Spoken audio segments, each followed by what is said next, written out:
anxious, but I'm not even aiming for that right now. Something that I feel is really called for. Hola friends, I'm Peter Nasonov and I'm here to help you live your best life.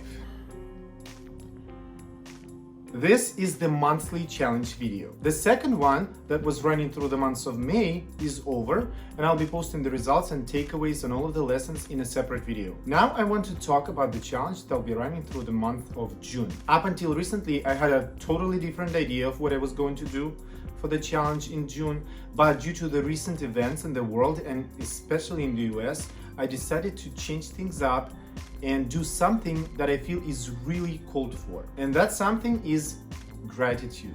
The best antidote to negative emotions, a neutralizer of envy, hostility, irritation, all of the feelings that we've been and are still enduring is gratitude. I've always been advocating for yoga, meditation, and other practices. That's because having a spiritual practice in general is essential to the sense of harmony and well-being. But I'm not even aiming for that right now. The decision to double down on gratitude is in part a way of keeping my promise that I gave you in the video about online money making. I'll put a link to that video in the end of this one. And in other parts, it's the duly response to the state of affairs in the world, and particularly in the US, in regards to the protests, the racism, and the looting. On top of staying home for self-isolation, today, here in New York, we aren't allowed to leave home after 8 p.m. because, I quote Governor Cuomo, "The violence and the looting has been bad for the city, the state, and the entire national movement, undermining and distracting from this righteous cause. While we encourage people to protest peacefully and make their voices heard, the safety of the general public is paramount and cannot be compromised." The times we're living through right now became a major source of stress for people. We're anxious. There is total uncertainty about the cure, the economy, and, as you heard just now, about the future as a whole. I'm not here to speculate what's going to happen.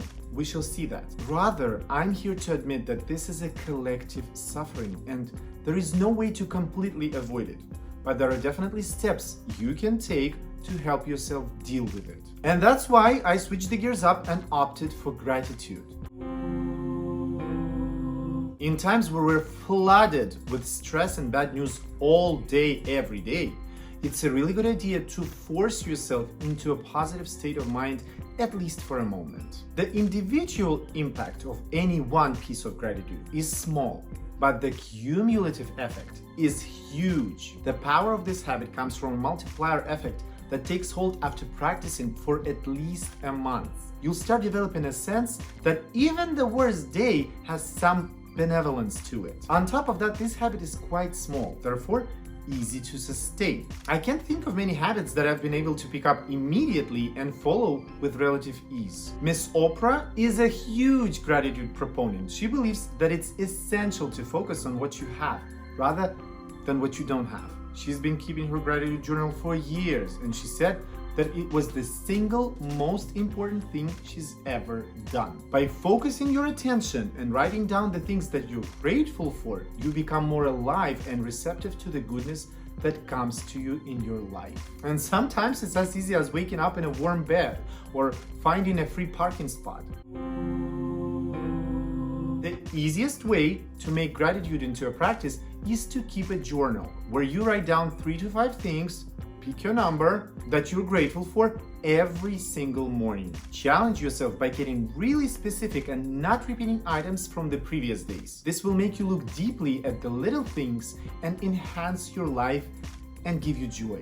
So, because while switching the gears, I missed the first day of the challenge, today I'm gonna do my gratitude journaling twice, and then every morning for the remainder of June. Remember, acknowledging the good that is already in your life is the foundation of all abundance. That being said, I invite you to join me on this journey and see how the attitude of gratitude creates abundance in your own life. That's it for today. As always, I'll be sharing my progress on Instagram, so if you aren't following me on there yet, do it now.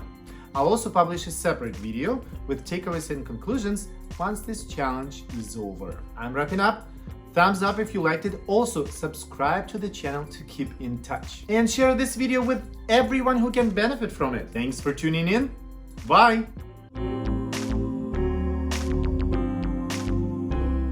Meditation and other practices, that's because